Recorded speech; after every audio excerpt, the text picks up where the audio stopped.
Lecture number 12 chapter 2। आज हमारा chapter 2 का लास्ट लेक्चर होगा, basic concepts of auditing. Chapter 2 है हमारा, इसका लास्ट लेक्चर। और प्रीवियस 3 लेक्चर्स में हमने स्टडी किया एप्लीकेशन ऑफ प्रोफेशनल स्केप्टिज्म के डिफरेंट केस स्टडीज में। हमने जो सिचुएशन सामने आएगी किस तरीके से सोचना है उस सिचुएशन में रिस्क को प्रोफेशनल स्केप्टिज्म को अप्लाई करते हुए। ठीक है, ये आ गया हमारे बहुत से टॉपिक में ये लिस्ट, और इसकी बेस पे जो अंडरस्टैंडिंग हमने डेवलप किया ये काम आएगी। अच्छा, सबसे अहम कंसेप्ट के बाद अब ये जो आज कंसेप्ट स्टडी करने जा रहे हैं, मुझे ये पर्सनली सबसे बोरिंग कंसेप्ट लगता है।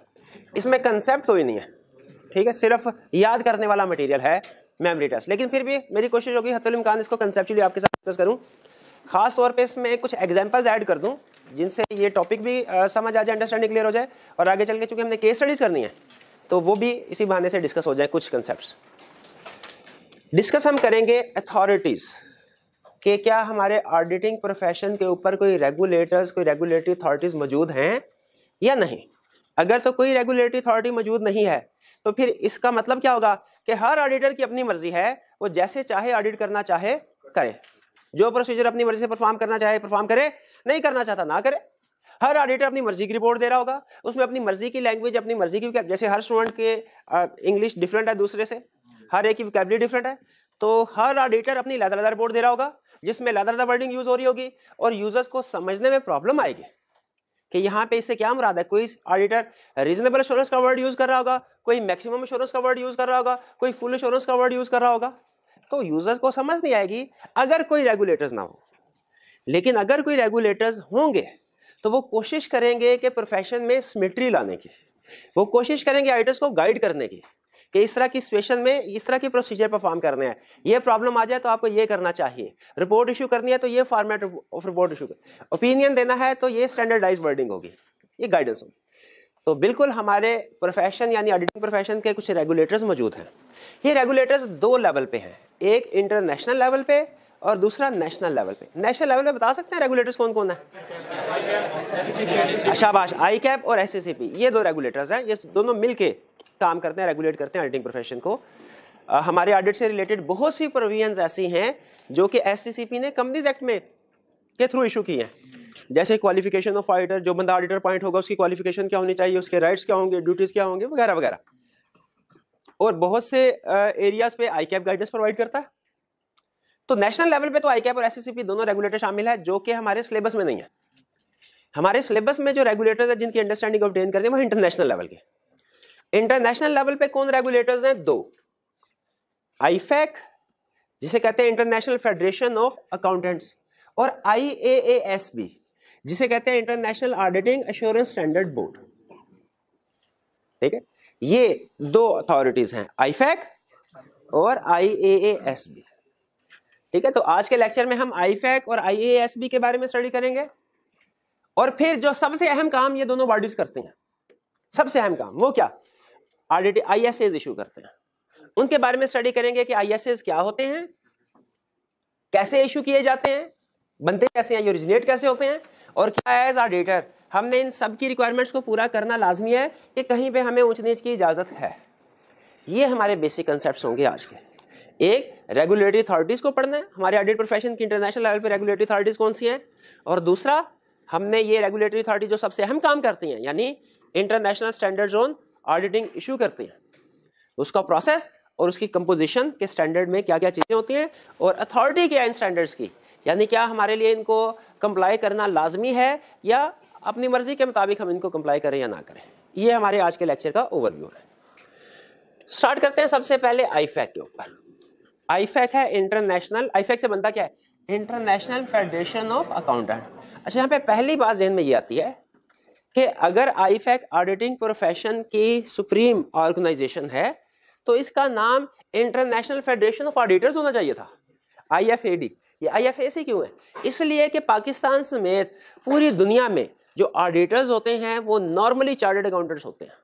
ठीक है, इसीलिए बेसिकली इसका स्कोप वाइड करने के लिए कि ये जो एक्टिविटीज बताएगा वो सिर्फ ऑडिटर्स के लिए नहीं है, वो हर चार्टर्ड अकाउंटेंट के लिए है। इसीलिए इसका नाम रखा गया IFAC international federation of accountants. ठीक है, क्योंकि चार्टर्ड अकाउंटेंट आगे ऑडिट करेंगे, इसीलिए ये है IFAC, लेकिन रेगुलेट किसको करता है? Audit profession.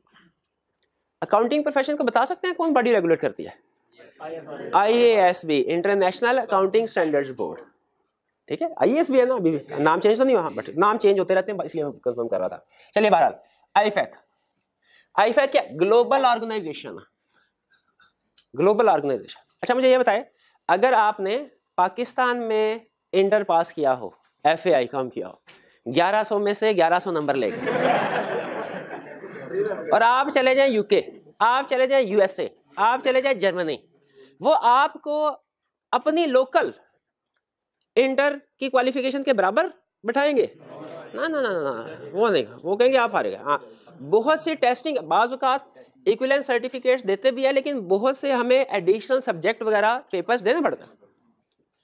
लेकिन ऑडिट प्रोफेशन याद रखे, फायदा क्या है? एक मैं आपको बताना चाहता हूँ कि स्टैंडर्डाइजेशन का फायदा क्या है। IFAC करता क्या है?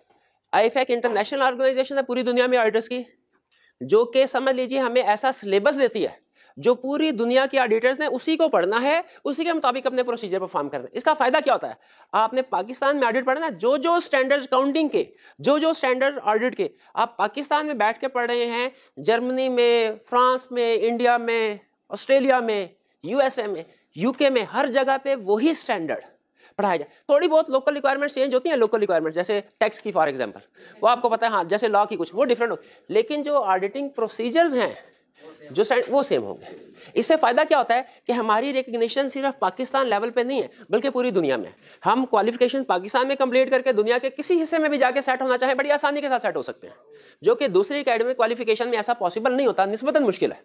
और इसकी रीजन क्या है? इसकी बड़ी रीजन ये है, हमारी एक इंटरनेशनल ऑर्गेनाइजेशन है जो सारे पूरी दुनिया में इस प्रोफेशन को रेगुलेट करती है। रेगुलेशन करने का मकसद क्या है? सिमेट्री है, हर जगह पे एक ही तरह की प्रैक्टिस। जैसे अगर पाकिस्तान में किसी कंपनी की इन्वेंट्री है, उसको वेरीफाई करने के लिए जो पाकिस्तान के ऑडिटर प्रोसीजर परफॉर्म कर रहे हैं, USA के ऑडिटर्स भी वही प्रोसीजर परफॉर्म कर रहे हो, ठीक है, UK के ऑडिटर भी वही प्रोसीजर परफॉर्म कर रहे हो। इस सिमेट्री की वजह से काउंटिंग में भी इसी तरह है, IFRS में भी और IAS ऑडिट प्रोफेशन में भी इसी तरह है। सिमेट्री की वजह से हमारी जो इंटरनेशनल लेवल पे मूवमेंट है वो बहुत आसान हो जाती है।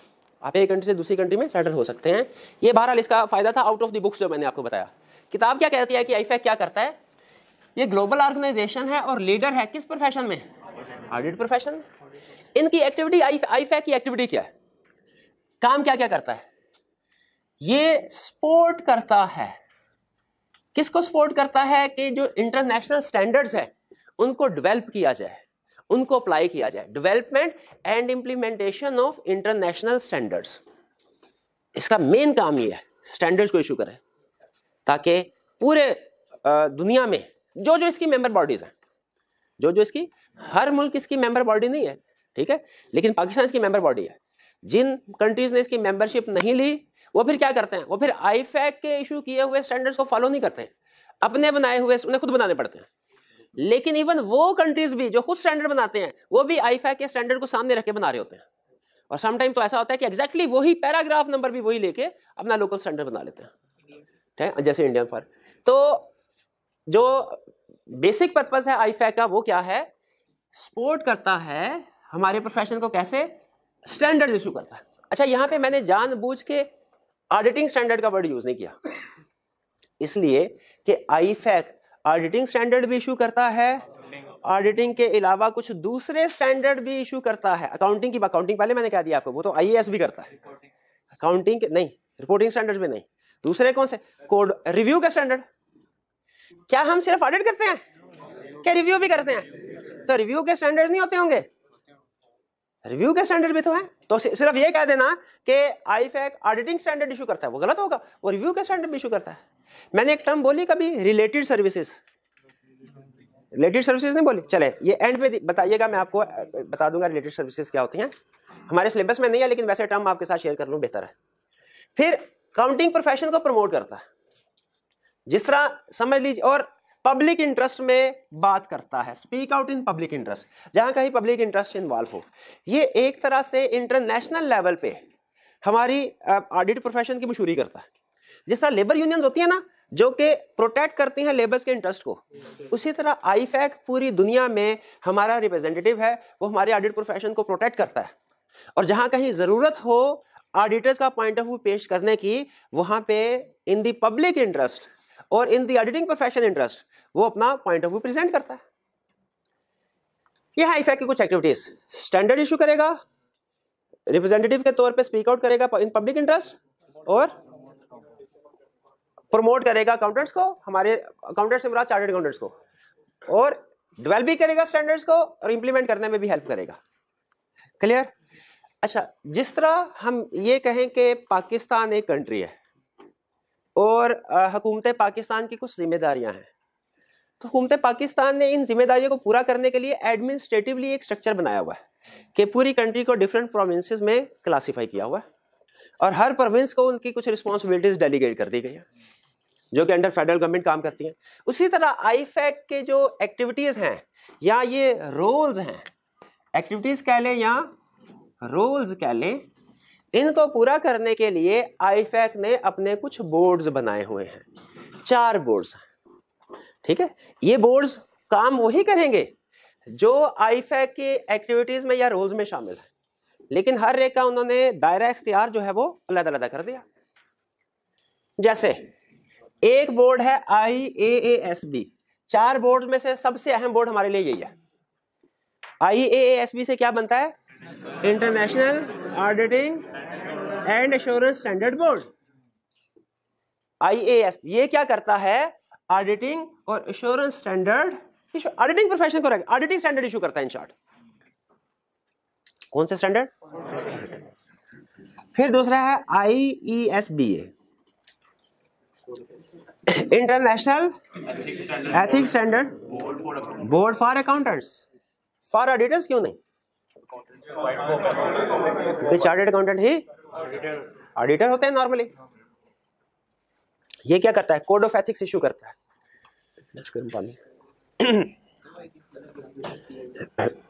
जी ना, गला कुछ खराब है, इस वजह से बोलने में कुछ प्रॉब्लम होगी। इन्होंने कहा एक और डिग्री भी होती है CIA, वो होती है internal certified internal auditor. Internal auditors के लिए, वो एक्सटर्नल ऑडिटर्स के लिए नहीं होती। हम जो पढ़ रहे हैं वो किस लिए पढ़ रहे हैं? एक्सटर्नल ऑडिटर्स के लिए। ठीक है, तो वो इंटरनल ऑडिटर्स की होती है, वो हमारे से रेलेवेंट नहीं। पॉज कीजिएगा जी। तो IESBA क्या करता है? कोड ऑफ एथिक्स को इशू करता है। अच्छा, मुझे ये बताइए, क्या कोड ऑफ एथिक्स की कंप्लायंस करना जरूरी होता है? बिल्कुल। अच्छा, अगर सिर्फ ऑडिटिंग स्टैंडर्ड्स के मुताबिक ऑडिट कर लें ये काफी नहीं है कि कोड ऑफ एथिक्स की भी जरूरत पड़ेगी? एथिक्स की भी जरूरत पड़ेगी। साबित कीजिए अभी तक की अपनी स्टडीज से किसी जगह पे हमने पढ़ा हो कोड ऑफ एथिक्स को इंडर, कहाँ किस कंसेप्ट में पढ़ा था कोड ऑफ एथिक्स के बारे में? कोड ऑफ कॉर्पोरेट गवर्नेंस नहीं जी। अगर फ्रेमवर्क ठीक, applicable financial reporting framework acceptable ना हो तो हमें एंगेजमेंट को एक्सेप्ट नहीं करना चाहिए। ये ऑडिटिंग स्टैंडर्ड में भी बात लिखी है, कोड ऑफ एथिक्स में भी लिखी है। नहीं, ऑडिटर की मैनेजमेंट फ्रॉड में इन्वॉल्व ऑडिटर को क्या करना चाहिए? शाबाश, ऑडिटर की इंडिपेंडेंस, ऑडिटर की इंडिपेंडेंस। याद रखें, ऑडिटर ने ऑडिट कैसे करना है, किस एरिया को वेरीफाई करने के लिए क्या प्रोसीजर परफॉर्म करने हैं, ये कहां पे लिखा हुआ है? ये ISS में लिखा हुआ है। और ISS किसने इशू की है? IS में। ऑडिट प्रोसीजर क्या परफॉर्म करने हैं, ये ऑडिटिंग स्टैंडर्ड में लिखा हुआ। लेकिन ऑडिटर किस सिचुएशन में इंडिपेंडेंट होगा, किसमें इंडिपेंडेंट नहीं है, ये कहां लिखा हुआ है? ये कोड ऑफ एथिक्स में लिखा हुआ है। कोड ऑफ एथिक्स में बाकायदा उसने डिफरेंट सेक्शंस बना के हमें सर्कमस्टेंसेस बताई हैं कि ज्यादातर नॉर्मली प्रैक्टिस में ऑडिटर्स को इन सिचुएशन को फेस करना पड़ता है जिनकी वजह से उनकी इंडिपेंडेंस कंप्रोमाइज हो सकती है। इसीलिए उसने उस सिचुएशन की लिस्ट बना के हमें गाइड किया हुआ है कि इस सिचुएशन में ये मसला है, इससे निकलने के लिए ये काम करो, इस सिचुएशन में ये मसला है, इससे निकलने के लिए ये काम करो। बाकायदा लिस्ट बना के उसने एक एक प्रोसीजर बताया हुआ है। और ये किस जगह पे मुझे? कोड ऑफ एथिक्स में। ठीक है, आप जब कभी ऑडिट रिपोर्ट पढ़ेंगे ना, उसमें ये नहीं लिखा होगा ऑडिटर्स रिपोर्ट, उसमें लिखा होगा इंडिपेंडेंट ऑडिटर्स रिपोर्ट। इंडिपेंडेंस का वर्ड पहले आएगा ऑडिटर से भी। क्यों भला? क्योंकि यही वो वाहिद कैरेक्टरिस्टिक्स है जो इसे इंटरनल ऑडिटर से डिफरेंशिएट करती है। ठीक है, तो ऑडिटिंग स्टैंडर्ड हमें ऑडिटर बनाएंगे, कोड ऑफ एथिक्स हमें इंडिपेंडेंट ऑडिटर बनाएंगे। ठीक है, क्या ऑडिटिंग स्टैंडर्ड हमारे सिलेबस में है? बिल्कुल है। क्या कोड ऑफ एथिक्स हमारे सिलेबस में है? बिल्कुल है। कंफर्म 15 नंबर का क्वेश्चन तकरीबन कोड ऑफ एथिक्स में से, हर अटेम्प्ट में आता है, इस दफा भी आएगा कंफर्म। ठीक है जी। लेकिन याद रखिए, आप FR2 पढ़ते हैं, ये ओपन बुक है ना, यानी ओपन बुक का मतलब क्या है? स्टैंडर्ड साथ लेके जा सकते हैं। ऑडिट के भी इंटरनेशनल स्टैंडर्ड्स हैं, लेकिन ये ओपन बुक नहीं है, आप स्टैंडर्ड साथ लेके नहीं जा सकते। और अगर आप बज़ाहिर लगता है ये बड़ी नेगेटिव चीज है, लेकिन असल में ये फायदे की चीज है। असल में ये फायदे, क्योंकि जो आप स्टैंडर्ड लेके जाते हैं ना, कभी आपने देखा कोई ऐसा क्वेश्चन जो स्टैंडर्ड खोल के सॉल्व हो जाता हो? शुरू में शायद एक दो कोई डेफिनेशन वगैरह उसने पूछ ली थी, नॉर्मली नहीं पूछता, ठीक है, बल्कि स्टैंडर्ड को तलाश करने में टाइम भी ज़ाया हो जाता है।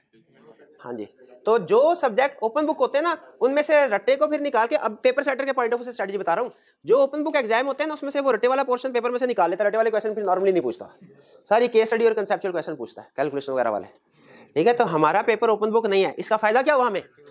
रट्टे वाले क्वेश्चन जिनको रट्टा लगाने में कंफर्टेबल होते हैं लगा लेते हैं, उनके लिए गुड न्यूज है। बहरहाल, तो हमने कोड ऑफ एथिक्स भी पढ़ना है। इसके बाद आगे चलते हैं, ये कौन सा बॉडी हो गई? ये है international counting education standard board, ठीक है। एजुकेशन स्टैंडर्ड बोर्ड यानी ये किससे डील करता है? एजुकेशन से। अच्छा, आपको पता है एक जमाने में आर्टिकल 4 साल के थे, 5 साल, और फिर 3.5 साल के, अब क्या 3 साल के कर दिया? नहीं, अभी भी 3.5 साल। लेकिन दुनिया की कुछ कंट्रीज ऐसी भी हैं जिनमें 2.5 साल के चार्टर्ड अकाउंटेंट बनने के लिए 2.5 साल के आर्टिकल्स रिक्वायर्ड। अच्छा, मुझे ये बताइए, हम जो सब्जेक्ट पढ़ते हैं सीए में, आपके कैफ लेवल पे इस वक्त 8 है, पीआरसी में 5 है, उसके बाद सीफए पे 6 और एमएसए में 2, ठीक है।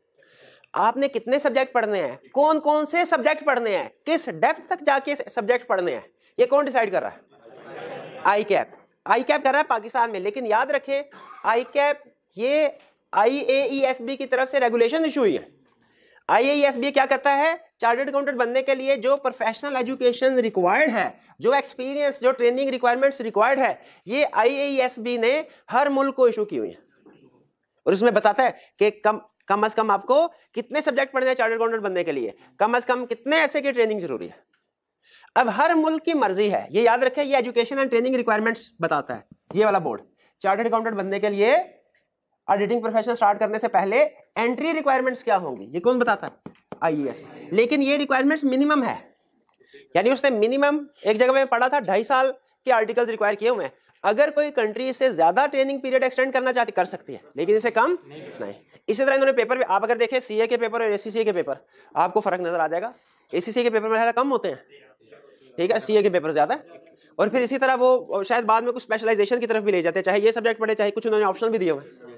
ये सारा सिस्टम जो है ये IAESB ने बताया हुआ कि ये सब्जेक्ट्स आपने पढ़ने हैं। अब ICAP ने कहा ठीक है, हम वो वाले सब्जेक्ट तो पढ़ाएंगे जो ACCA वाले, मजीद भी 3 सब्जेक्ट ऐड करना चाहते हैं हम। ACCA वालों का हमने इकोनॉमिक्स नहीं पढ़ानी, ICAP ने कहा हमने इकोनॉमिक्स भी पढ़ानी। क्या ICAP कर सकता है? बिल्कुल कर सकता है, ठीक है। लेकिन अगर फर्ज कीजिए जो रिक्वायर्ड, जैसे फाइनेंस का सब्जेक्ट रिक्वायर्ड है, वो फिर हर कंट्री ने पढ़ाना, हर कंट्री के जो बॉडी होगी, जो लोकल रेगुलेटर्स होंगे, उसको फॉलो करेंगे। तो ये एजुकेशन रिक्वायरमेंट समझ आ गई। ये किसने इशू करनी है? International counting education standard board ने, कि चार्टर्ड अकाउंटेंट बनने के लिए मिनिमम रिक्वायरमेंट्स क्या है। फिर last public sector board, IPSAS, international public sector counting standard board. ये क्या? अश्योरेंस स्टैंडर्ड बोर्ड होगा, क्या है? काउंटिंग स्टैंडर्ड बोर्ड है, काउंटिंग स्टैंडर्ड बोर्ड। ये पब्लिक सेक्टर को डील करता है। ये जो ISA यहाँ पे इशू हो रहे हैं ना, ये इशू हो रहे हैं हमारे प्राइवेट सेक्टर के लिए। प्राइवेट सेक्टर से मुराद जो प्रॉफिट ओरिएंटेड ऑर्गेनाइजेशन है। और ये जो IPSASB ये बोर्ड है, ये क्या करता है? पब्लिक सेक्टर के लिए, या not for profit organisation. Not for profit organisation के बजाय पब्लिक सेक्टर कहना ज्यादा बेहतर है, जो गवर्नमेंट ओन्ड है, ठीक है। आप खुद बताइए, एक कंपनी फॉर एग्जाम्पल जो प्रॉफिट पर्पज के लिए रन हो रही है वो, और पाकिस्तान रेलवे, इन दोनों का ऑब्जेक्टिव एक जैसा होता है क्या? क्या इनकी एक्टिविटीज एक जैसी हैं? नहीं। इसी तरह क्या इनकी वेरिफिकेशन के लिए ऑडिटिंग प्रोसीजर एक जैसे होने चाहिए? नहीं होने चाहिए, डिफरेंट होने चाहिए। तो ऑडिटिंग स्टैंडर्ड्स में एक तो है ISS, जो कौन इशू करता है? IASB। लेकिन पब्लिक सेक्टर ऑर्गेनाइजेशन का ऑडिट करने के लिए अलग से स्टैंडर्ड है, क्योंकि उनका तरीकाकार, उनकी अप्रोच, उनके ऑब्जेक्टिव्स, उनके प्रोसीजर डिफरेंट होते हैं, ठीक है। उनके लिए अलग से स्टैंडर्ड है पब्लिक सेक्टर। क्लियर हो गया ये बात? चलिए, अब मुझे ये बताइए, IFAC का स्टेटस क्या है? ये वर्ल्ड वाइड लीडर है किस प्रोफेशन की? ऑडिटिंग। ये है इंटरनेशनल फेडरेशन ऑफ काउंटर्स, लेकिन ये वर्ल्ड वाइड लीडर है ऑडिटिंग प्रोफेशन की। IFAC का काउंटिंग प्रोफेशन से ताल्लुक नहीं है, वो तो मैंने सिर्फ आपको बताया कि नाम में वर्ड अकाउंटेंट क्यों आ रहा है, ठीक है, वरना ये किस प्रोफेशन से डील करें, ऑडिटिंग से डील करते हैं। इसके कितने बोर्ड है, 4। सबसे अहम बोर्ड कौन सा है, IASB। क्या बनता है, international accounting and assurance standard board. IASB का सबसे बड़ा काम क्या है, ऑडिटिंग स्टैंडर्ड इशू करना, ठीक है, ऑडिटिंग स्टैंडर्ड इशू करना, issue standards on assurance and related services, ठीक है। और क्या करना, इनकी इंटरप्रिटेशन इशू करना, issues international auditing practice statement या इंटरनेशनल ऑडिटिंग प्रैक्टिस नोट। और फिर ये डिफरेंट कंट्रीज को फैसिलिटेट करता है अडॉप्शन में या इंप्लीमेंटेशन में। जैसे फर्ज कीजिए, अगर मैं किसी क्लाइंट पे ऑडिट कर रहा हूं, मुझे कोई ऐसी सिचुएशन नजर आ गई जो कि ऑडिटिंग प्रोफेशन में जो ऑडिटिंग स्टैंडर्ड में उसका जिक्र नहीं है, मेरे पास एक तो ऑप्शन में अपनी प्रोफेशनल जजमेंट अप्लाई कर लूं, लेकिन to be on safe side में क्या करता हूं, मैं ICAP को भी लेटर लिख सकता हूं कि सर ये सिचुएशन है, बताइए सिचुएशन में क्या करना। अगर तो छोटी मोटी सिचुएशन में मैं अपनी जजमेंट अप्लाई कर लूंगा, लेकिन क्रिटिकल सिचुएशन हुई, मैं कहूंगा नहीं, बेहतर ICAP से ओपिनियन ले लिया जाए। ICAP को अगर पता हो, वहां पे जो अकाउंटेंट बैठे होंगे, अगर उनको इस सिचुएशन में क्या करना ये पता हुआ, वो मुझे बता देंगे, वरना वो क्या करेंगे, वो IASB से पूछेंगे। तो IASB क्या करता है, इन स्टैंडर्ड्स को अडॉप्ट करने में, इंप्लीमेंट करने में अगर कोई प्रॉब्लम हो उसको फैसिलिटेट करता है। यहां तक क्लियर हो गया, 4 बोर्ड हो गए। क्विक से रिवीजन करते हैं, फिर नेक्स्ट कंसेप्ट की तरफ चलते हैं। इंटरनेशनल लेवल पे रेगुलेटर कौन कौन से हैं, IFAC और IASB, ठीक है। IFAC का पर्पस क्या है, ये बेसिकली रोल क्या है, इसका एक्टिविटी क्या है, ये इंटरनेशनल लेवल पे ऑडिटिंग प्रोफेशन को गवर्न करता है, ये प्रोटेक्ट करता है, प्रमोट करता है चार्टर्ड अकाउंटेंट्स को, और पब्लिक इंटरेस्ट में अपनी प्रेजेंटेशंस वगैरह देता है, ठीक है। और इसके बोर्ड 4, सबसे अहम बोर्ड कौन सा है, IASB, ठीक है। अच्छा, अब ये कंसेप्ट आपको एक सिखा रहा हूं जो कि आपके लिए CFAP लेवल पे काम का, वैसे तो यहाँ पे करंट लेवल पे भी यूजफुल है, लेकिन खासतौर पे CFAP लेवल पे काम है, इसको नोट कर लीजिए। International accounting and assurance, international auditing and assurance standard board. Auditing and assurance उसने वर्ड यूज किया, इसका मतलब है ऑडिट में और लफ्ज एश्योरेंस में फर्क है। अब मैं वो फर्क आपके सामने रख रहा हूं। हम जो चार्टर्ड अकाउंटेंट्स हैं, ये different types of services provide करते हैं अपने क्लाइंट्स को। इन सर्विसेज को 2 तरह से हम क्लासिफाई कर सकते हैं। शाबाश, कौन कौन सी, एक एश्योरेंस और एक रिलेटेड सर्विसेज, या जिसे यूं कह ले नॉन एश्योरेंस सर्विसेज, ये आसान हो जाएगा। एश्योरेंस सर्विसेज और non assurance services. Assurance services में कौन कौन सी एग्जांपल्स हैं, audit, review and other assurance services. हाँ शाबाश, फोरकास्ट, याद आया, अदर एश्योरेंस सर्विसेज जैसे forecast.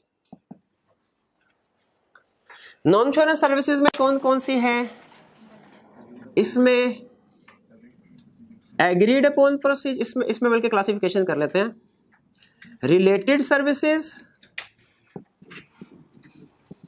And other non assurance services, other non assurance services. इधर भी अदर की हेडिंग है, लेकिन ये अदर एश्योरेंस सर्विसेज और ये अदर नॉन एश्योरेंस है, ठीक है। हाँ, रिलेटेड सर्विसेज में कौन कौन सी हैं, ये 2, एग्रीड अपॉन प्रोसीजर्स और कंपाइलेशन। अब सुन लें, और अदर नॉन एश्योरेंस सर्विसेज में क्या आ सकता है, ये हम कोड ऑफ एथिक्स में पढ़ेंगे। समटाइम क्लाइंट हमें ये कह सकता है कि सर आप हमें एक्सटर्नल ऑडिटर तो हैं, इंटरनल ऑडिट की भी सर्विसेज प्रोवाइड कर दें, आप हमें IT सर्विसेज प्रोवाइड कर दें, आप हमारे एसेट्स और लायबिलिटी की वैल्यूएशन कर दें, ठीक है।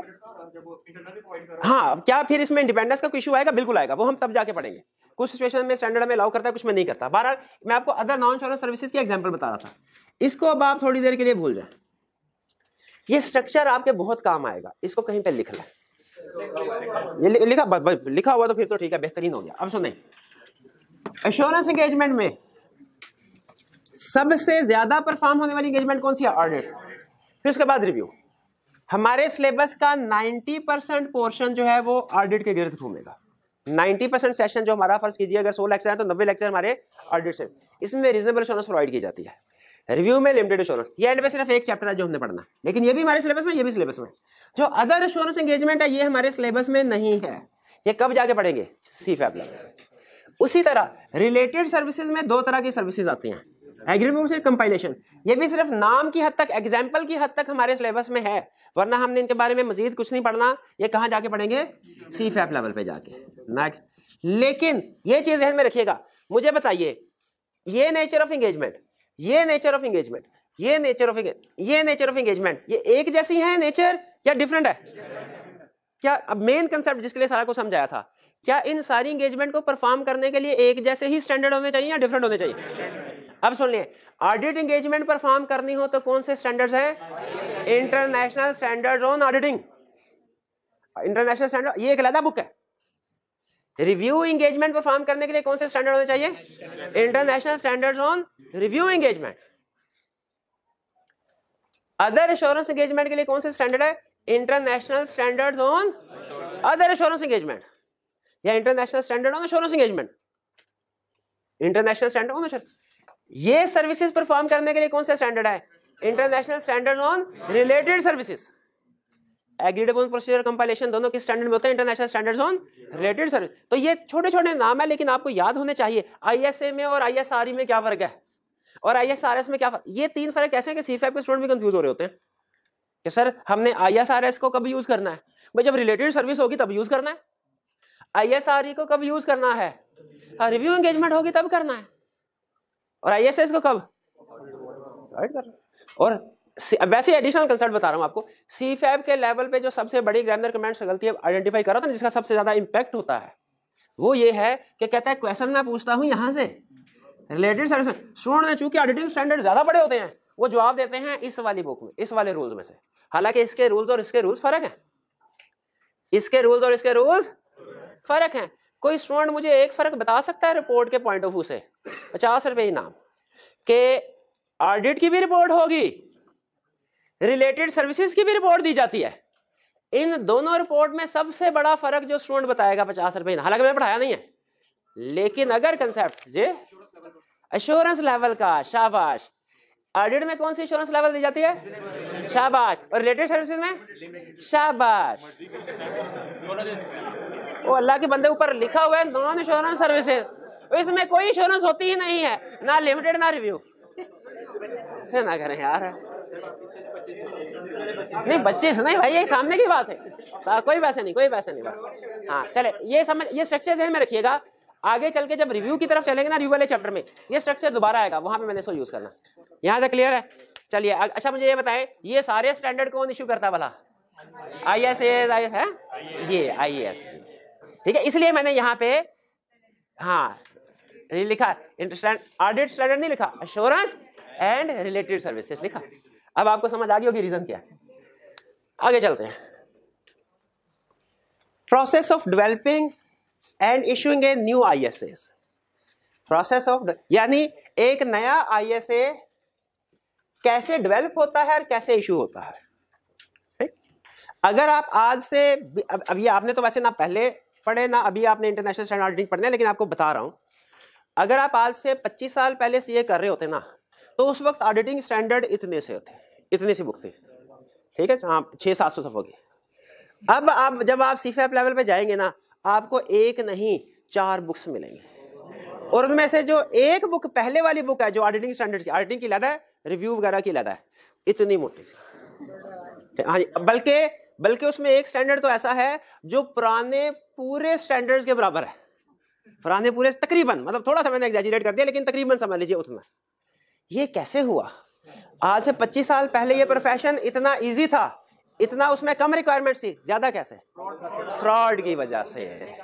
जैसे उस वक्त फ्रॉड कम, अच्छे लोग थे दुनिया में, उस वक्त फ्रॉड कम थे, उनको डिटेक्ट करने के लिए रीजनेबल एश्योरेंस ऑब्टेन करने की रिक्वायरमेंट्स भी सिंपल थी।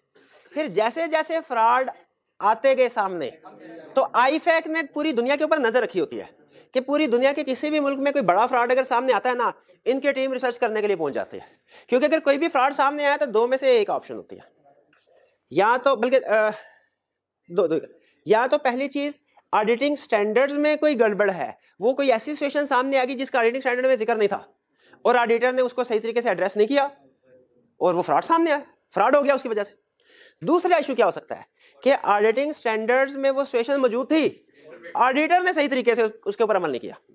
अगर तो ऑडिटर का कसूर हो ना, हाँ, एक तीसरा तरीका भी होता है कि क्लाइंट ही बहुत चालाक था, ठीक है, लेकिन उसको भी फिलहाल उस तरफ नहीं जा रहे, तो अगर तो ऑडिटर का कसूर होना तो टीम वापस आ जाती है, कहती है बस लगाओ इसको फांसी, इसने काम सीख नहीं किया।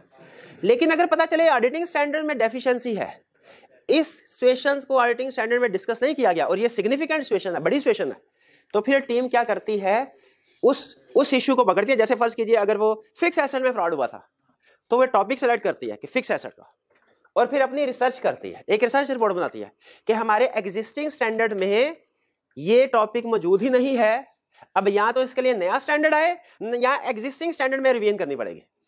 तो रिसर्च रिपोर्ट बना के सबमिट करवा दी जाती है आईफैक को, आईएएसबी को, कि सर ये डेफिशिएंसी है, अब या तो नया स्टैंडर्ड इशू करें या एग्जिस्टिंग स्टैंडर्ड में कोई रिवीजन करें।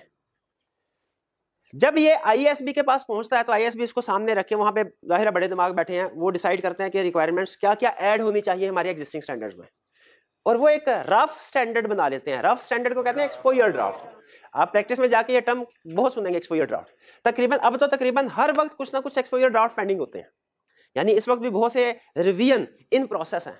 एक्सपोजर ड्राफ्ट आईएएसबी ने इशू कर दिए हुए हैं, और उसके अच्छा एक्सपोजर ड्राफ्ट इशू करने का मकसद क्या होता है भला, ताकि जितने भी मेंबर कंट्रीज हैं वहां पे जो चार्ट, वो अपनी अपनी लोकल प्रैक्टिस के हवाले से उनका जो एक्सपीरियंस है, अपने कमेंट्स है, वो शेयर कर सके। तो आईएएसबी एक्सपोजर ड्राफ्ट प्रोड्यूस करता है, फिर इस एक्सपोजर ड्राफ्ट को पब्लिश किया जाता है कमेंट्स के लिए। पब्लिश दो तरीके से किया जाता है, एक आईएएसबी अपनी वेबसाइट पे, और दूसरा मेंबर बॉडी जैसे पाकिस्तान में आईकैप है, आईकैप को सेंड कर देगा ईमेल के जरिए से, या जो भी उनका कुरियर मैकेनिज्म है। एक्सपोजर कमेंट्स आगे एक डेडलाइन भी रख दी जाती है, नॉर्मली वो डेडलाइन 120 दिन या उससे ज्यादा होती है।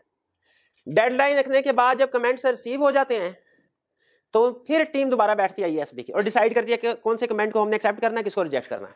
फिर फाइनल न्यू आईएसए पब्लिश कर दिया जाता है। यह है प्रोसेस नया स्टैंडर्ड इशू करने का। प्रोसेस में कौन कौन से स्टेप हैं? सबसे पहले कहीं पे भी फ्रॉड होगा या कोई प्रॉब्लम सामने आएगी, टीम जाके रिसर्च करेगी, रिसर्च रिपोर्ट देगी, एक्सपोजर ड्राफ्ट इशू किया जाएगा, लोगों से कमेंट्स लिए जाएंगे, उन कमेंट्स की रोशनी में डिसीजन करके फाइनल आईएसए इशू किया जाएगा। और जब आईएसए इशू किया जाता है तो उसकी एक एप्लीकेशन डेट बता दी जाती है कि आज हम इशू कर रहे हैं, 2 साल के बाद ये इफेक्टिव हो जाएगा। अकाउंटिंग स्टैंडर्ड में भी इसी तरह होता है ना, जिस दिन अकाउंटिंग स्टैंडर्ड इशू होता है उसी दिन तो इफेक्टिव नहीं हो जाता ना, वो नॉर्मली टाइम देते हैं 2-3 साल का। क्लियर हो गया? अच्छा, अब चलते हैं। फर्ज कीजिए एक स्टैंडर्ड नया आया, या एग्जिस्टिंग स्टैंडर्ड की अगर बात करें, उसका स्ट्रक्चर कैसा होता है? अब चूंकि हमारे सिलेबस में आईएसएस पढ़ना लाजमी नहीं है और हम आईकैप की बुक को और सिलेबस को सामने रख के कंसेप्ट को कवर कर सकते हैं, इसीलिए ये मैं आपको ज़बानी कलामी समझाऊंगा, वरना मैं आपके सामने स्टैंडर्ड ओपन करके आपको बता रहा होता कि आपने इसको पढ़ना है तो इसका स्ट्रक्चर समझ लें। लेकिन इजी स्ट्रक्चर आपको समझ आ जाएगा। स्टैंडर्ड में सबसे पहले है ऑब्जेक्टिव। अब यहाँ पे मैं एग्जाम्पल, मैंने बताया था ना आपको थोड़ा सा बोरिंग है, इसमें याद कंसेप्ट कम है, याद करने वाला मटेरियल ज्यादा है, लेकिन यहाँ पे मैं एग्जांपल्स ऐड करने लगा हूं, जरा ध्यान से सुनिएगा। स्टैंडर्ड के डिफरेंट सेक्शंस हैं। पहला सेक्शन जो बड़ा अहम सेक्शन है वो होता है ऑब्जेक्टिव का। ऑब्जेक्टिव हमें क्या बताता है? इस स्टैंडर्ड के आने का मकसद क्या है, ये स्टैंडर्ड किस इशू को डील कर रहा है। वो बताया था ना, हर स्टैंडर्ड किसी ना किसी इशू को डील कर रहा होता है। जैसे एक स्टैंडर्ड है जो ये बताता है, उसका ऑब्जेक्टिव पढ़े ना, तो उसका ऑब्जेक्टिव लिखा हुआ है how to obtain reasonable assurance on inventory. यानी मतलब क्या हुआ कि इन्वेंट्री को कैसे वेरीफाई करना है, इससे रिलेटेड गाइडेंस हमें उस स्टैंडर्ड में मिलेगी। एक और स्टैंडर्ड है जो बताता है how to obtain reasonable assurance on inventories. ठीक है, जिस तरह आपके अकाउंटिंग स्टैंडर्ड के नंबर है ना, उस हमारे आईटी स्टैंडर्ड के भी नंबर है। ठीक है, तो आईएसए 501 फॉर एग्जांपल वो ये बताता है कि आपने इन्वेंट्री क्लाइंट की अगर है तो उसको किस तरीके से वेरीफाई करना है। एक स्टैंडर्ड है वो ये बताता है क्लाइंट के डेटर्स हैं उनको कैसे वेरीफाई करना है, उसके ऑब्जेक्टिव में ये लिखा है। एक स्टैंडर्ड के ऑब्जेक्टिव में लिखा है अगर क्लाइंट के खिलाफ लीगल केसेस है उनको कैसे वेरीफाई करना है। यहां पे सिर्फ लिखा होगा मकसद, objective of this standard is to obtain reasonable assurance on this line item, ये सिर्फ लिखा। रिक्वायरमेंट में क्या लिखा होगा भला? प्रोसीजर्स, जो प्रोसीजर परफॉर्म करने से ऑब्जेक्टिव पूरा हो जाएगा। जैसे अगर इन्वेंट्री वाला स्टैंडर्ड है, ऑब्जेक्टिव में लिखा होगा इन्वेंट्री को कैसे वेरीफाई करना है। रिक्वायरमेंट में क्या लिखा होगा? फिजिकल वेरिफिकेशन करो। डेटर वाला स्टैंडर्ड है, ऑब्जेक्टिव में क्या लिखा होगा कि कैसे ऑब्जेक्टिव में क्या लिखा, कैसे डेटा को वेरीफाई करना है। रिक्वायरमेंट्स में क्या लिखा होगा? कंफर्मेशन लेटर सेंड करो। लीगल केसेस वाला, लीगल केसेस को कैसे वेरीफाई करना है, रिक्वायरमेंट में क्या लिखा होगा? लेटर सेंड करो। ठीक, तो ऑब्जेक्टिव और रिक्वायरमेंट में फर्क समझ आया? अच्छा, explanation additional explanation and other explanatory material है तीसरा सेक्शन बड़ा, जो ये बताता है कि रिक्वायरमेंट को प्रैक्टिकली किस किस तरीके से परफॉर्म किया जा सकता है। ठीक है, जैसे रिक्वायरमेंट, कौन सी एग्जांपल है, पहले कौन सी एग्जांपल बताएं, डेटर्स वाली। ऑब्जेक्टिव में लिखा था डेटर्स को कैसे वेरीफाई करना है, रिक्वायरमेंट में क्या लिखा था, कंफर्मेशन लेटर सेंड कर। अब explanation and other explanatory material में क्या लिखा हुआ है कि जब आप कंफर्मेशन लेटर सेंड करेंगे ना, हमेशा जवाब नहीं आएगा आपको, कुछ केसेस में, अक्सर केसेस में जवाब आ, कुछ केसेस में आंसर नहीं भी आएगा, तो आपने क्या करना है वो यहां पे लिखा होगा। कहता है कुछ केसेस में जब आपने रिप्लाई किया जवाब आ गया, हमेशा जवाब एग्री नहीं करेगा, फर्क आएगा। तो अगर फर्क आए तो आपने उस डिफरेंस को कैसे इंटरप्रेट करना है, ये कहां लिखा हुआ है, यहां पे। आपने लेटर के जरिए से सेंड किया, जवाब ईमेल के जरिए से आ गया, एसएमएस के जरिए से आ गया, फोन कॉल आ गई, तो कैसे इंटरप्रेट करना है, ये है explanation and other explanatory, application and other explanatory material. ये समझ आ गया जी? हाँ, एडिशनल प्रोसीजर कह सकते हैं या अल्टरनेट प्रोसीजर कह सकते हैं इसको, या फर्दर प्रोसीजर कह सकते हैं इसको, ये फर्दर डिटेल है।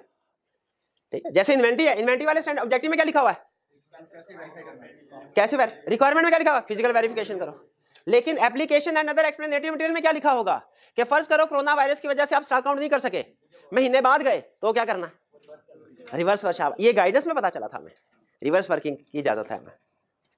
ठीक है, तो ये सारा, ये इनका स्ट्रक्चर क्लियर हो गया।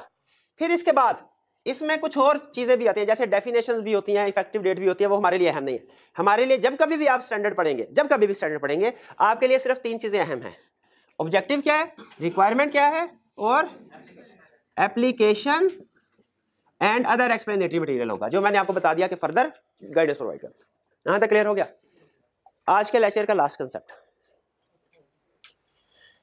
आईएसएस कौन बनाता है पता चल गया, कैसे बनते हैं पता चल गया, उनका स्ट्रक्चर क्या ये भी पता चल गया।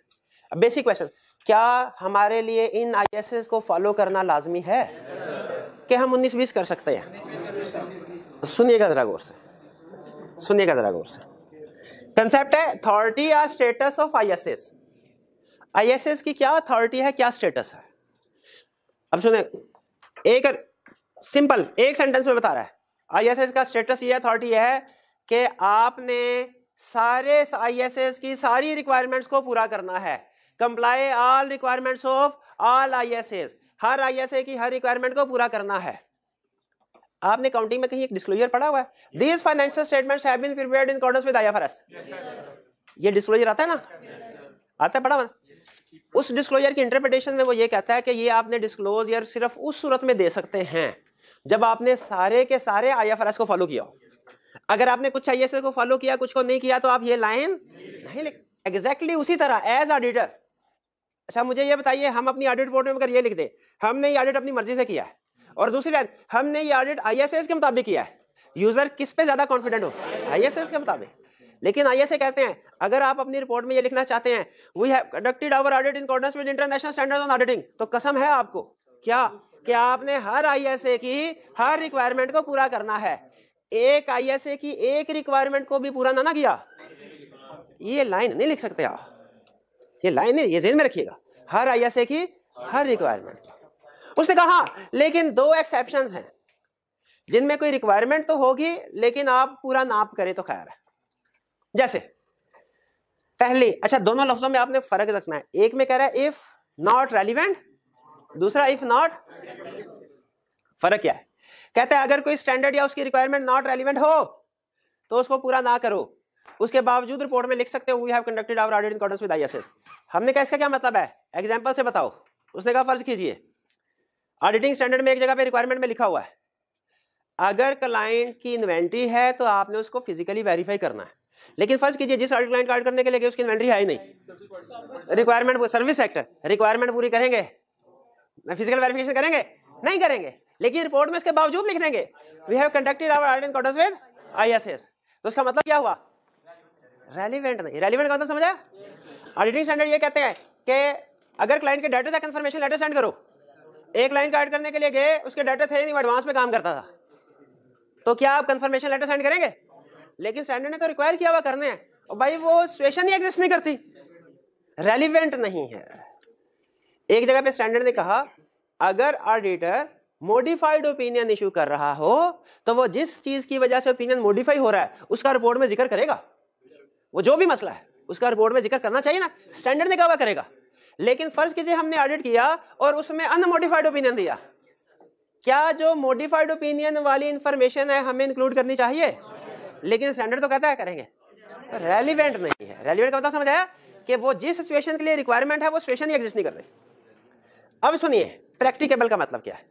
प्रैक्टिकेबल का मतलब ये है कि कोई रिक्वायरमेंट रेलिवेंट तो है लेकिन कुछ प्रैक्टिकल इश्यूज की वजह से, डिफिकल्टीज की वजह से हम उसको परफॉर्म नहीं कर सकते, उससे एविडेंस नहीं ले सकते। हाँ शाबाश। जैसे एक क्लाइंट की इन्वेंट्री एग्जिस्ट कर रही है, एग्जिस्ट कर रही है, लेकिन ईयर एंड पे काउंट नहीं कर सके कोरोना वायरस की वजह से। अब क्या देखिए, रेलिवेंट है, प्रैक्टिकेबल नहीं है। इस सूरत में क्या करना है? अब देखिए ऊपर वाली सिचुएशन में तो कुछ नहीं करना है, नॉट रेलिवेंट, लेकिन नॉट प्रैक्टिकेबल में क्या करना है?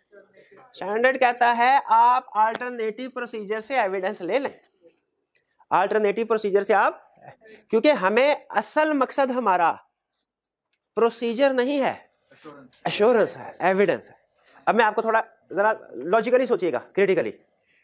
स्टैंडर्ड में ऑब्जेक्टिव भी है, रिक्वायरमेंट भी है। रिक्वायरमेंट क्या बताती है कि इन चीजों के ऊपर अमल करके आप ऑब्जेक्टिव को पूरा कर लेंगे।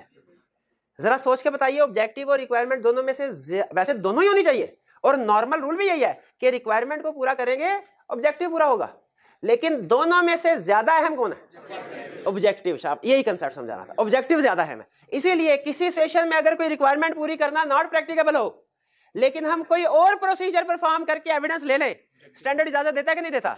बिल्कुल देता है, बिल्कुल देता है। क्यों? ऑब्जेक्टिव पूरा हो गया, ऑब्जेक्टिव पूरा हो गया। इस जो दूसरा प्रोसीजर हम परफॉर्म करते हैं ना पहले वाले की जगह पे, इसका नाम नोट कर लीजिए, बार बार आएगा, अल्टरनेटिव प्रोसीजर। Alternative procedure. भाई कुछ समझ आई? फिर से बताइए, अगर हमारे क्लाइंट के डेटर्स हैं ही नहीं, रिक्वायरमेंट नॉट रेलिवेंट, डेटर है लेकिन एक डेटर के साथ क्लाइंट का झगड़ा चल रहा है अदालत में, अब कंफर्म है हमें वो जवाब ही नहीं देगा, या देगा भी तो कंफर्म नहीं करेगा, कुछ और ही लिख के भेजेगा। Not practicable. अच्छा नॉट प्रैक्टिकेबल है तो फिर इस सिचुएशन में क्या करना है? कुछ भी ना करें, अल्टरनेटिव प्रोसीजर। कौन स्टूडेंट बताएगा इस सिचुएशन में अल्टरनेटिव प्रोसीजर क्या होंगे? पहले ये बताइए। हाँ शाबाश, उसको जो चीजें बेची है उसकी इनवॉइस चेक कर ले, यानी सेल इनवॉइस चेक कर ले, और बैंक स्टेटमेंट में चेक कर लो जो उससे पैसे आए हैं कि नहीं है। यही आई कैब कहता है, कहता है अन्य प्रोसीजर साहब। और भाईजान उससे पैसे आगे होते तो हमारी लिस्ट ऑफ डेटर में थोड़ी होता, वो लिस्ट ऑफ डेटर में थोड़ी होता। चले छोड़ते, इस प्रोसीजर को निकाल दे, इस प्रोसीजर को निकाल। चले आप ये कहना चाहते हैं कि शायद ये एंड के बाद कोई उनकी सेटलमेंट हो गई होगी, उसका क्या? हाँ ठीक है, चले वो ये एंड के बाद, क्योंकि ये एंड से चले ठीक है। इनको एक और चैलेंज, आपने कहा कि सर वो जो डेटर था ना उसकी डॉक्यूमेंट्स कुछ चेक कर लेंगे, स्पोर्टिंग डॉक्यूमेंट्स सेल से रिलेटेड। आप उन डॉक्यूमेंट के कोई 2-3 नाम बता दे स्पेसिफिक, कौन कौन सी डॉक्यूमेंट है? क्योंकि एक होता है general question answer case study में कि हम ये लिख दें कि auditor shall check supporting documents of this transaction, इसके एग्जामिनर नंबर नहीं देता और कहता भाई आप ऑडिटर हो, मुझे बताओ कौन सी डॉक्यूमेंट, नाम बताओ। सेल इनवॉइस, शाबाश। डेटर का जो टी काउंट, अच्छा गुड्स डिस्पैच नोट, शाबाश, goods dispatch note, sale invoice, good dispatch, sales order, acknowledgement of customer. Acknowledgement of customer क्या होता है भाई? नहीं भाई मैंने आपको पहले बताया था, एक होता है करेक्ट कंसेप्ट पे पहुंचना, एक होता है उस कंसेप्ट की लिस्ट बताना। मेरे लिए ज्यादा अहम क्या है कि करेक्ट कंसेप्ट पे आप पहुंच गए कि नहीं, वो इसके बाकी बनाना वो जाहिर है मेमोरी का काम होता है, वो अभी आपने याद नहीं भी किया तो बाद में कर लेंगे। रिक्वायरमेंट पढ़ के करेक्ट कंसेप्ट पे पहुंच गए ना, ये मेरा रिस्क कवर हो गया। तो ये रिलेटेड डॉक्यूमेंट्स याद आ गए। आइंदा जब कभी सेल से रिलेटेड, डाटा से रिलेटेड स्पोर्टिंग डॉक्यूमेंट आपने बोलने हैं ना, तो क्या क्या? Sale invoice, good dispatch note, sales order, customer acknowledgement. Customer acknowledgement क्या होती है? जब चीजें डिस्पैच करते हैं तो उसके जो लेके जाते हैं उसे कहते हैं भाई वसूली करा के, साइन करा के लाई कि हमने ये वसूल कर लिए, उसे कहते हैं एक्नॉलेजमेंट। ठीक है जी, चलिए। अच्छा अब ये समझ आ गया नॉट प्रैक्टिकेबल में क्या करना है? अल्टरनेटिव प्रोसीजर परफॉर्म करना है। एक स्टैंडर्ड में उसने बताया हुआ कि अगर ये रेंट पे आप स्टॉक काउंट नहीं कर सके ना, गवर्नमेंट का लॉकडाउन था और महीने बाद गवर्नमेंट ने लॉकडाउन उठा लिया, अब अल्टरनेटिव प्रोसीजर क्या परफॉर्म करेंगे? ये डिस्कस हुए थे क्या? हाँ, बैकवर्ड। स्टेप नंबर 1 थी, अगर 31 दिसंबर था और 31 जनवरी को स्टॉक आउट किया, स्टेप नंबर 31 जनवरी को स्टॉक काउंट करे। स्टेप नंबर 2 सेल्स को और परचेज को रिवर्स करे। स्टेप नंबर 3 सपोर्टिंग डॉक्यूमेंट्स को भी चेक करना है हमने, ठीक है। ये है अल्टरनेटिव। कंसेप्ट समझ आ रहा है कि किस तरीके से हमें बता रहा है। ऑब्जेक्टिव भी है, रिक्वायरमेंट्स भी हैं, ज्यादा है हम ऑब्जेक्टिव। अगर किसी सिचुएशन में कोई रिक्वायरमेंट रेलिवेंट है, पूरी नहीं कर सके, तो क्या करना है, अल्टरनेटिव प्रोसीजर। और एग्जाम में बहुत सी केस स्टडीज में आपसे पूछ, किसी केस स्टडी में कहता है बताओ रिक्वायरमेंट क्या है, स्टैंडर्ड की सिचुएशन में रिक्वायरमेंट क्या है, और किसी केस स्टडी में कहता है ये रिक्वायरमेंट थी पूरी नहीं हुई, बताओ अल्टरनेटिव प्रोसीजर क्या होंगे।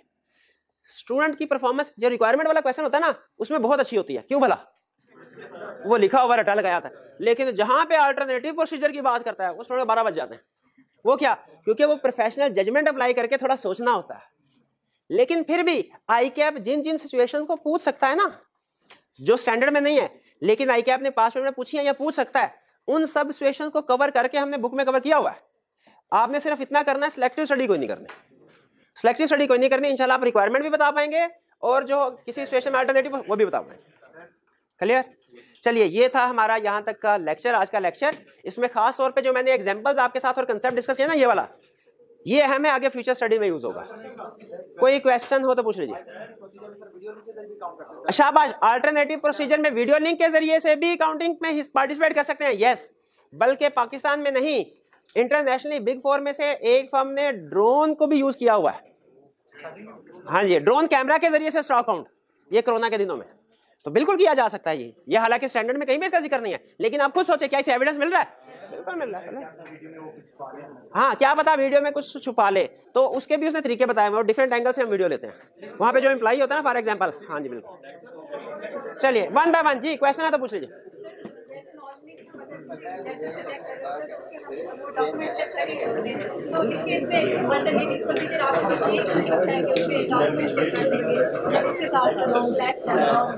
अच्छा सुन ले, इनका क्वेश्चन ये है भाईजान, ये क्वेश्चन सुन लें जो मुझे समझ आया कि नॉर्मली हम ऑडिट करते हुए जैसे सेल्स की वेरिफिकेशन में हमने सेल्स के डॉक्यूमेंट सारे चेक कर लिए होंगे, ये सारे गुड डिस्पैच नोट वगैरह, तो डेटर्स वाले केस में दोबारा क्यों कर रहे हैं?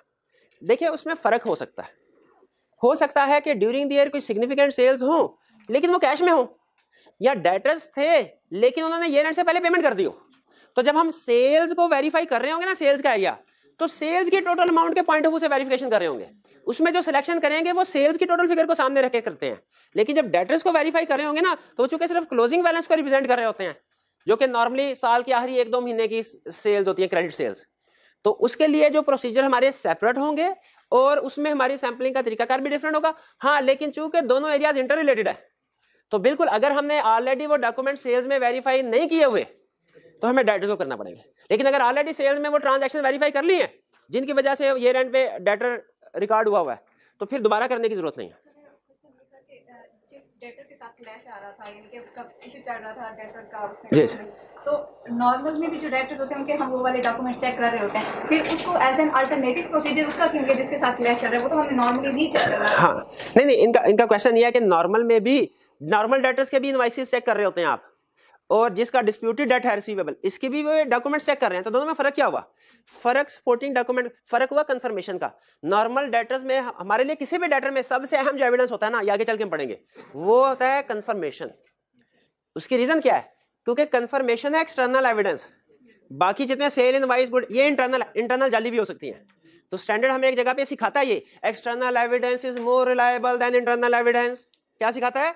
External evidence is more reliable then internal evidence. तो हम एक्सटर्नल एविडेंस ज्यादा हासिल करते हैं। तो डेटर्स के केस में हमारा जो असल एविडेंस होता है ना, कंफर्मेशन, लेकिन चूंकि डिस्प्यूटेड डेट के साथ कंफर्मेशन पॉसिबल नहीं है, तो फिर बाकी डेटर्स में तो कंफर्मेशन भेज देते हैं हम, इसमें मजबूरन अल्टरनेटिव प्रोसीजर की तरफ जाना पड़ता है। ठीक है जी। नॉन इंश्योरेंस सर्विसेज में आपने सिर्फ 2 एग्जांपल जेल में रखनी है, एग्रीड 1 प्रोसीजर, कंपाइलेशन, और फिर तीसरा अदर का नाम यूज कर लेना, लेकिन अदर की एग्जांपल आपके जेल में कोई ना आए। नॉन इंश्योरेंस एंगेजमेंट ऐसी एंगेजमेंट हो, अब देखिए फर्ज कीजिए मेरे पास एक स्टूडेंट आया, कहने लगा सर मैंने ऑडिट पढ़ना है। मैंने कहा ठीक है पढ़ाता हूं।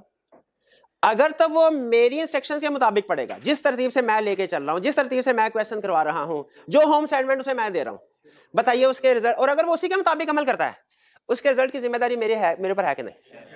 क्योंकि मैंने अपनी मर्जी से उसकी तैयारी करवाई और जो इंटरनेशनल या प्रैक्टिसेस थी उसके मुताबिक।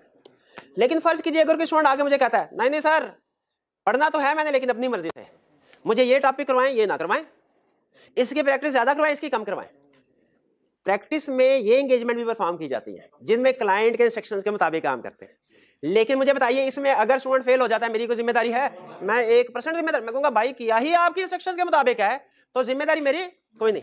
तो बेसिक डिफरेंस जो एश्योरेंस एंगेजमेंट और नॉन एश्योरेंस एंगेजमेंट में है ना, जो भाई पूछ रहे हैं, वो ये है कि एश्योरेंस एंगेजमेंट में हम अपनी जजमेंट की मदद से, इंटरनेशनल स्टैंडर्ड्स की मदद से परफॉर्म कर, तो हम जिस चीज को वेरीफाई किया ना, अगर बाद में गलत साबित हो जाए तो हम कुछ जिम्मेदारी एक्सेप्ट कर सकते हैं, हम जिम्मेदार हो सकते हैं। लेकिन अगर नॉन एश्योरेंस एंगेजमेंट हो, इसमें बेसिक डिफरेंस है, क्लाइंट की इंस्ट्रक्शंस के मुताबिक काम करते हैं। क्लाइंट की इंस्ट्रक्शंस के मुताबिक बाद में तबाही भी फिर जाए, हमारी जिम्मेदारी कोई नहीं। हम कहते भाई तुम्हारे कहने पे काम किया था। अब आपको चलिए आपने इशू उठाया ना, और छोटे मोटे वैसे मेरे प्लान था कि क्वेश्चन आपके साथ डिस्कस कर लूं, लेकिन वो इजी रिप्रोडक्शन वाले हैं कि आईफैक की इंपोर्टेंस बताएं, आईएसबी क्या करता है वगैरह वगैरह, वो मेरे हल कर लेंगे। एक एग्जाम्पल ना भी करेंगे, कल भाई फिर हाजिर होगा, कल पूछ लीजिएगा मेरे से इंशाल्लाह। अब सुन लें, क्लाइंट आया और कहने लगा सर आपने बताना एश्योरेंस एंगेजमेंट है कि नॉन एश्योरेंस एंगेजमेंट है, और एक दो सवाल और पूछूंगा आपसे। क्लाइंट आया, कहने लगा सर मैं एक बैंक का सीएफओ हूं, हमारी एक ब्रांच है, हमें पता चला वहां पे ब्रांच मैनेजर गड़बड़ कर रहा है, वो बगैर सिक्योरिटी रखे लोगों को ना रिश्वत लेके कर्जे दे रहा है। हम ये चाहते हैं कि आप उस ब्रांच में जाएं और उस ब्रांच में 10 लाख से ऊपर जितने के भी कर्जे लोन हैं उनमें चेक करें सिक्योरिटी ली गई है कि नहीं ली गई। हम गए, हमने चेक किया एश्योरेंस के नॉन एश्योरेंस, क्या इसमें रिपोर्ट बनती है? कोई बनती है। याद रखें, हर एंगेजमेंट की रिपोर्ट बनती है। रिपोर्ट के बगैर हमें पैसे नहीं मिलते। क्लाइंट को क्या क्या के पैसे लेंगे? रिपोर्ट, हाँ रिपोर्ट हर एंगेजमेंट की बनती है, लेकिन उसमें हम कोई ओपिनियन नहीं देंगे, कोई कंक्लूजन नहीं देंगे। क्यों? हमने अपने मर्जी के मुताबिक किया है। बाद में पता चले कि उसने 10 लाख से ऊपर नहीं बल्कि 2-2, 4-4 लाख के बेतहाशा फ्रॉड किए थे, हमारी जिम्मेदारी होगी? 1% भी नहीं। ऑडिट में फिर भी हो सकती है कि देखा जाएगा हमने सैम्पलिंग ठीक की थी कि नहीं, हमारे सैंपल में ये फ्रॉड आया था कि नहीं आया था, ठीक है, अनयूजुअल सिचुएशन ऑडिट में फिर भी हो सकती है, लेकिन नॉन एश्योरेंस एंगेजमेंट में बिल्कुल ही नहीं होती। हाँ एग्रीड अपॉन, अच्छा अब देखिए आप आगे घुसे चले जा रहे हैं। पहले मैंने मुझे बताया एश्योरेंस और नॉन एश्योरेंस में फर्क समझ आ गया। अब इसके अंदर एग्रीड और कंपाइलेशन में क्या फर्क है, ये अभी बढ़ा दिया तो सीफा में क्या बढ़ाऊंगा मेरे भाई अभी। अच्छा थोड़ा सा इस आखिरी चैप्टर है उसमें ये डिस्कस होगा, वहां पे समझा दूंगा, क्योंकि अभी ना आपको कंफ्यूज करेगा। जैसे मैं अभी आपको चले बता ही देता हूं, लेकिन मैं डर के बता रहा हूं, समझ आए तो अच्छा, ना समझ कोई मसला नहीं। एग्रीड अपॉन प्रोसीजर नाम से जाहिर है ऐसे प्रोसीजर परफॉर्म करना जो हमने क्लाइंट के साथ एग्री कर लिया। क्या क्लाइंट हमें कभी ये कह सकता है कि मेरी फाइनेंशियल स्टेटमेंट प्रिपेयर कर दो? कभी हमारे अक्सर क्लाइंट ऐसे होते हैं कैश फ्लो नहीं, इनकम स्टेटमेंट बना लेते हैं, बैलेंस शीट में कैश फ्लो नहीं डाली होती, वो फिर हमें कहते हैं सर कैश फ्लो बताइए, मुफ्त में कर देना चाहिए कैश फ्लो प्रिपेयर। हम उन्हें कहेंगे सर ये लैदा से एंगेजमेंट है, हाँ थोड़ा कैश फ्लो इधर भी लाएं। अगर अब सुने, पहले टेक्निकल वर्डिंग में आंसर बता रहा हूं जो स्टैंडर्ड ने कहा है। कहते हैं compilation is an accounting nature engagement, agreed upon procedure is an audit nature engagement. फिर एक्सप्लेनेशन में कहता है अगर क्लाइंट आपको कोई फाइनेंशियल स्टेटमेंट प्रिपेयर करने के लिए कहे वो कंपाइलेशन है, क्योंकि ऑडिट में हम फाइनेंशियल, आपको पता है मैनेजमेंट की जिम्मेदारी है, अगर कहते वो कंपाइलेशन है। और अगर क्लाइंट कहे कि ऑडिट प्रोसीजर परफॉर्म करो लेकिन मेरी मर्जी से, जैसे मैंने एक भी ब्रांच मैनेजर वाली एग्जांपल दी, इसमें उसने मैं ये नहीं कहा था फाइनेंशियल में प्रिपेयर करो, क्या कहा था मेरी मर्जी से प्रोसीजर। ये कौन सी एंगेजमेंट होगी? Agreed upon procedure. समझ आ गई बात? दोनों में ये काउंटिंग नेचर की जॉब है, ये ऑडिट नेचर की जॉब है, दोनों नॉन इंश्योरेंस। मेरा आखिरी क्वेश्चन, पहले भाई का क्वेश्चन, हाँ यही तो क्वेश्चन था। अब खुद ही जवाब देगा, अब खुद ही जवाब। क्या हम एक ही क्लाइंट को एश्योरेंस एंगेजमेंट और नॉन एश्योरेंस एंगेजमेंट दोनों साइमल्टेनियसली प्रोवाइड कर सकते हैं कि नहीं? नहीं कर सकते। जी एक मिनट, अरे हाँ यस कर सकते हैं, लेकिन क्या इससे कोई मसला सामने आता है? नहीं, कंपाइलेशन के एग्जांपल सामने रखे बताएं, मसला आएगा कि नहीं आएगा? मसला है तो फिर अच्छा सिर्फ ये बता दीजिए कि इससे ऑडिटर की इंडिपेंडेंस इफेक्ट होगी ना, इसका हल किधर लिखा हुआ है? बस कोशाबा है, इसका हल याद रखे कोड ऑफ एथिक्स में। अब मुझे बताइए, हाँ अब मुझे बताइए क्या कोड ऑफ एथिक्स हमारे सिलेबस में है कि नहीं? तो सोच के बताइए, क्या इस सिचुएशन को कि एक क्लाइंट की हम फाइनेंशियल स्टेटमेंट प्रिपेयर कर रहे हैं, उसी क्लाइंट का ऑडिट भी कर रहे हैं, इस सिचुएशन में क्या मसला आएगा, उस मसले को हमने हल कैसे करना है कोड ऑफ एथिक्स में, क्या हमारे सिलेबस में भी है कि नहीं? है, बिल्कुल है। इसीलिए इतनी देर से कलप रहा था समझाने के लिए, वरना पागल थोड़ी भाई ने क्वेश्चन पूछा मैं 5 मिनट इधर लगा लूं, ऐसे थोड़ी होता है। तो चूंकि रेलिवेंट था, लेकिन अभी बताने का मकसद नहीं था, इरादा नहीं था मेरा। आपने क्वेश्चन पूछा, मैंने मौका अच्छा समझा, कंसेप्ट खड़का दिया। चलें क्लियर। अब अश्योरेंस और नॉन एश्योरेंस में फर्क समझ आ गया? चल अच्छा, मैं आपको प्रैक्टिकली बात बताऊं, हमारे पार्टनर्स जो थे ना, वो नॉन एश्योरेंस सर्विसेज को ज्यादा पसंद करते थे। क्यों भला? इसमें रिस्क, हाँ इसमें ना गड़बड़, जिम्मेदारी नहीं होती, ये जिम्मेदारी, हाँ इसमें जिम्मेदारी होती है, कल को गड़बड़ आ गई ना, रेपुटेशन इफेक्ट होगी। हाँ जी जी। अच्छा, इनका क्वेश्चन है स्लैश और आंसर में फर्क, टाइम ओवर हो गया है। अगर आप इजाजत दें, अभी 2 हरफी बात अभी बता देता हूँ, डिटेल में कल पूछ लीजिएगा। हमारे स्लैश सोल्यूशन में और आईकैप के, हम जो अटेम्प्ट करते हैं उसमें और आईकैप के सोल्यूशन में फर्क आ जाता है। कोई मसला है? कोई मसला नहीं, ठीक है। वो डिपेंड करता है फर्क। अगर तो देखे प्रोसीजर सेम है, एक्शन सेम है, वर्डिंग डिफरेंट, कोई फर्क ही नहीं। हाँ अगर प्रोसीजर ही डिफरेंट है फिर गड़बड़। जैसे आईकैप ने लिखा, ऑडिटर चेक करेगा good dispatch note, sale invoices, sales order, customer acknowledgement, और दूसरे स्टूडेंट ने लिख दिया ऑडिटर चेक करेगा supporting documents of sales transaction. दोनों में फर्क है। पहले वाले के केस में पूरा नंबर मिलेगा, दूसरे वाले केस में आधा नंबर मिलेगा, ठीक है। और अगर कोई तीसरा स्टूडेंट ये लिखते ऑडिटर शैल वेरीफाई दिस, ये भी auditor shall verify this, auditor shall verify that, auditor shall verify those, इसका कुछ नहीं मिलेगा। समझ रहे? तो कंसेप्ट सेम होना चाहिए, वर्ड्स डिफरेंट हो सकते हैं। और अक्सर चूंकि देखिए अकाउंटिंग और थ्योरी में यही फर्क होता है। अकाउंटिंग में आपकी फिगर एग्जैक्ट टैली टिच करके सॉल्यूशन के साथ मैच करती होती है, थ्योरी के किसी नहीं करती होती। थ्योरी के पेपर में ऐसा नहीं होता।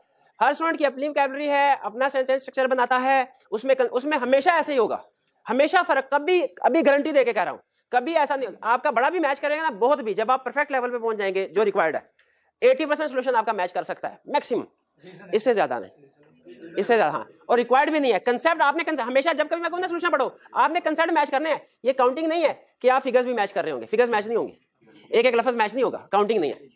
थ्योरी का पेपर ऑडिट है, इसमें कंसेप्ट मैच करने हैं हमेशा। कंसेप्ट कम ज्यादा है वो आप मेरे से कमेंट करें, सेंटेंस आगे पीछे है कोई इशू नहीं है, ठीक है। चलिए आज का लेक्चर यहाँ खत्म करते हैं हम। अल्लाह हाफिज।